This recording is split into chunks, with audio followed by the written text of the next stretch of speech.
Bonjour à tous, ici Adrien. Aujourd'hui dans cette vidéo, nous allons parler de Windows 11.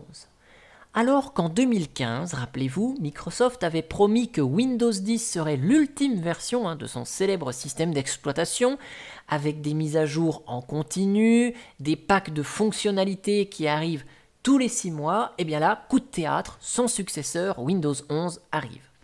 Les annonces officielles, elles ont été faites il y a quelques jours déjà. Je me suis laissé un petit peu de temps pour vous synthétiser tout ça à travers cette vidéo.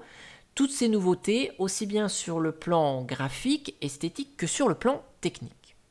Alors juste avant d'aborder tout ça, petit rappel sur Windows 10, la fin c'est pas pour maintenant. Le dernier pack de mise à jour avec correctif de sécurité sera prévu pour le 14 octobre 2025. Donc quand Windows 11 sortira, on aura largement le temps pour basculer sur ce nouveau système. Windows 10 fonctionnera toujours, ce qui nous fait une durée de vie du produit de Windows 10 Famille et Pro de 10 ans. Revenons aux nouveautés qui nous intéressent, à savoir celles de Windows 11. Et la première, c'est le menu Démarrer. Il fait place au centre du bureau. Alors il est toujours là, Microsoft a compris son erreur avec Windows 8, qu'il ne fallait pas le faire disparaître. Mais comparé à celui de Windows 10, il gagne en lisibilité. Vous vous rappelez les lourdes tuiles applicatives rectangulaires, animées, etc. Bon, celles-là, elles ont disparu. Les icônes sont transparentes, plus espacées les unes des autres. On pourra les épingler en fonction de ses préférences. Donc on a quelque chose vraiment de plus épuré de ce côté-là. Et sous les applications épinglées, le menu fera apparaître les derniers fichiers souvent utilisés, les fichiers récents. Comme ça, on pourra y accéder de manière plus rapide. Et donc ça, voilà, c'est les petits changements qu'on va retrouver dans le menu Démarrer.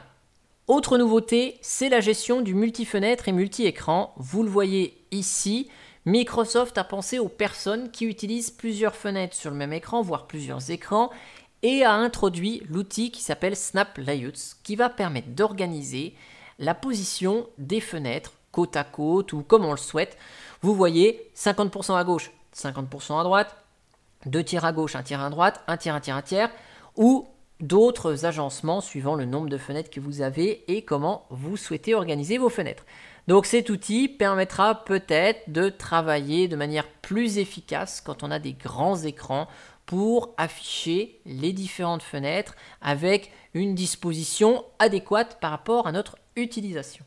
La nouveauté suivante concerne l'explorateur de fichiers et je vous avoue que je suis un petit peu déçu parce qu'on n'a qu'un rafraîchissement de l'interface, arrondissement des ongles, nouveaux icônes, mais pas vraiment de nouvelles fonctionnalités. Moi j'aurais bien voulu voir arriver la gestion des onglets dans l'explorateur de fichiers. C'est très pratique sur d'autres systèmes d'exploitation. On a une seule fenêtre pour l'explorateur de fichiers et plusieurs onglets avec plusieurs dossiers qui sont ouverts dedans. C'est très pratique. Là, la fonctionnalité, elle n'est toujours pas présente. On a aussi le retour des widgets. Alors pourquoi je vous dis le retour des widgets? Parce que ça existait sous Windows 7. Ils ont disparu sur Windows 10 et Windows 11 les réintroduit.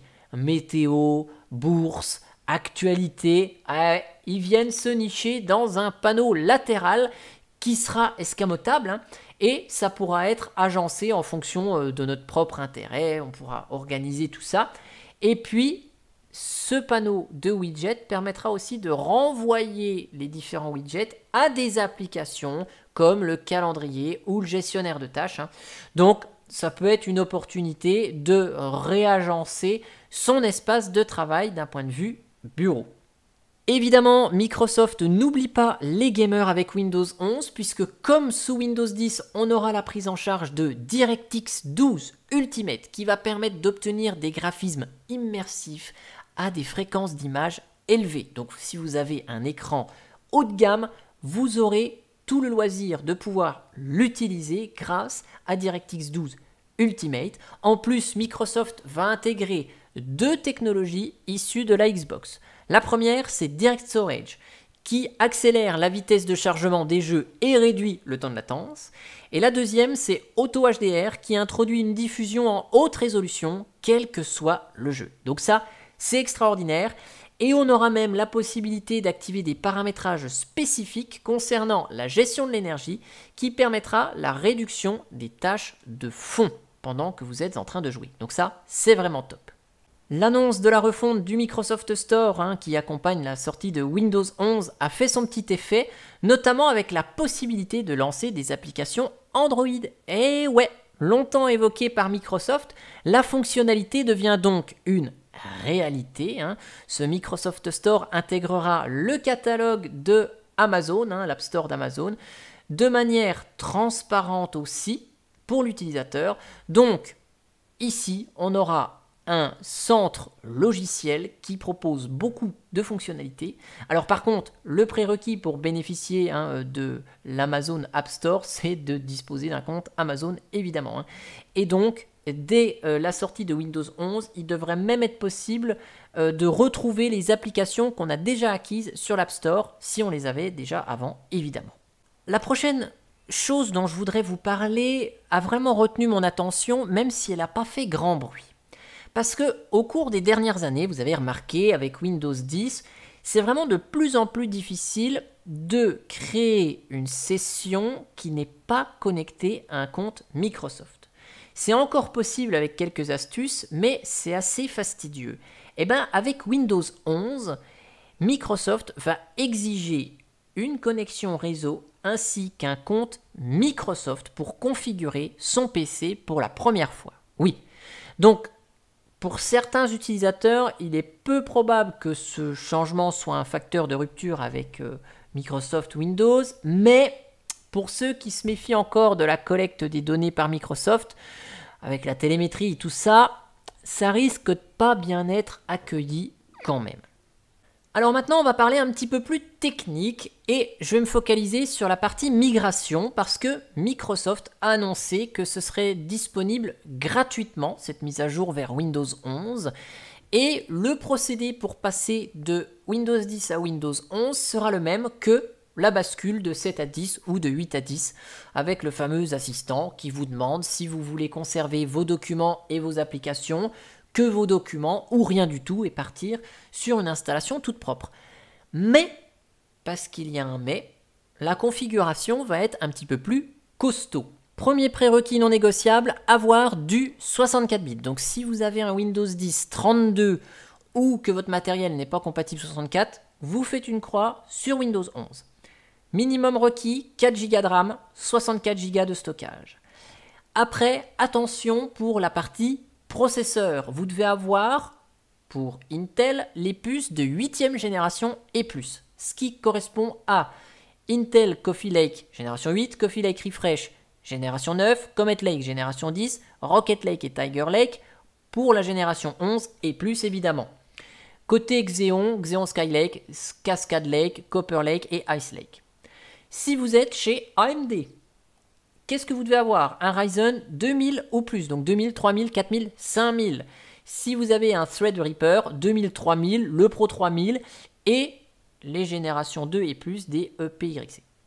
Donc ça, c'est pour la partie processeur. Alors je vous rassure, pour les processeurs, Windows 11 pourra s'installer sur des processeurs plus anciens, mais les performances seront fortement dégradées et vous n'aurez pas de support. Mais c'est pas tout, et c'est là que vous allez voir que vous aurez probablement besoin d'une machine, en tout cas d'une carte mère récente, parce que le Secure Boot doit être activé, l'UEFI doit être présent, et une puce TPM en version 2.0 au moins. Vous voyez le petit schéma qui montre l'amorçage du système Windows dans ces conditions.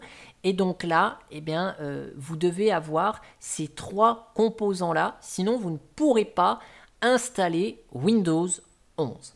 Alors pour résumer tout ça, je ne peux que vous partager l'image que m'a envoyée Luigi sur Twitter.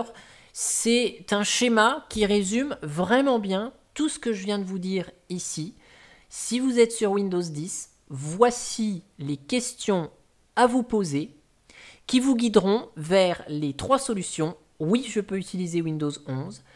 non, je ne peux pas l'utiliser, donc je maintiens mon appareil jusqu'en 2025, puis je le remplacerai pour fonctionner avec Windows 11. Soit la troisième possibilité, je bascule sur une distribution Linux, puisque Linux ne nécessite pas forcément tous les prérequis précédemment mentionnés. Alors tout ce qu'on a vu ensemble là, c'est très bien, mais ces nouveautés, elles sont plutôt pour les particuliers, les gamers. Mais du coup, les professionnels qui aujourd'hui fonctionnent avec des Windows 10 dans les réseaux d'entreprise, ils n'en ont rien à faire d'avoir un menu démarré, une nouvelle disposition de la barre des tâches, des applications Android. Nous, ce qu'on veut savoir quand on est professionnel, c'est qu'est-ce que Windows 11 va nous apporter d'un point de vue sécurité, fonctionnalité professionnelle, etc. Première nouveauté, c'est que Skype risque à mon avis de disparaître au profit de Teams, et on le voit puisque Microsoft Teams va être intégré directement au sein de Windows 11.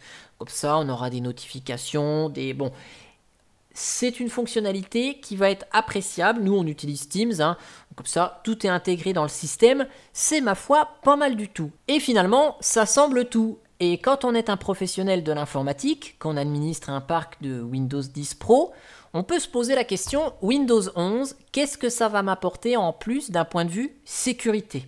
Je vous donne un exemple. Est-ce qu'on va pouvoir, plus tard, dire, tiens, mes applications, je les isole dans un environnement et elles vont pas pouvoir discuter avec d'autres applications ou causer qu'avec les ressources strictement nécessaires de mon système. Typiquement le réseau, le dossier dans lequel elle a le droit d'écrire, et c'est tout. Ça, on ne sait pas.